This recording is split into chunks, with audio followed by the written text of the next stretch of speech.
UG PG 2 वर्षिया BEd और MEd आदि पाठ्यक्रम पर स्पॉट नामलेखा अवधि वृद्धि 30 तारिख सकाळ 10 टारू अपराह्न 5टा मध्य आवेदनकारी माने आवश्यक समस्त डॉक्यूमेंट सह कॉमन एप्लिकेशन फॉर्म स्पॉट नामलेखारे भाग नेबा पई शिक्षानुष्ठान रे दाखल करिवे। 1 रे मेरिट लिस्ट प्रकाश पाइबो। 3 रु 6 तारिख मध्य छात्र छात्री माने रिपोर्टिंग करिवे बोली उच्च शिक्षा विभाग पक्षरु विज्ञप्ति जारी करा जायछि। एने प्रतिक्रिया रखिछन्ति उच्च शिक्षा मंत्री सूर्यवंशी सूरज। गत डिसेम्बर जाए यूजी पीजी नामलेखा प्रक्रिया चली जुलाई पाठपढ़ा आरंभ होता तथापि सीट फांका रही तेणु पुणी थे नामलेखा विज्ञापन प्रकाश करा जायछि। जातीय शिक्षानीति लागू पर साधारण शिक्षा को दक्षता भित्तिक शिक्षा सह जोड़िबा को प्रयास करा जायछि।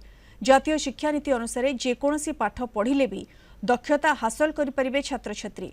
उच्च शिक्षा विभाग एथिप्रति दृष्टि देउछि। विभिन्न संस्था सह चुक्ति स्वाक्षरित होछि। एबे गोटिए संस्था 5000 पिलांकु ट्रेनिंग दिया जाउछि बोली कहिसंती उच्च शिक्षा मंत्री सूर्यवंशी सूरज। जातीय शिक्षा नीतिर प्रणयन पर साधारण शिक्षा रे जो वैकेंसी पड़ुछि सीट गुडिक बा पिला मानकर ड्रॉप आउट रहउछि जीआर कम रहउछि ये सब को साधारण शिक्षा को हमको सबुठ बड़ कथा आज दिन रे स्किल सहित जोड़िबा पड़े। ताकू स्किलिंग न कले ताकू अपस्किलिंग न कले पिला माने जदी जनरल लाइन में जिबे साधारण शिक्षा रे जिबे किंतु तांकू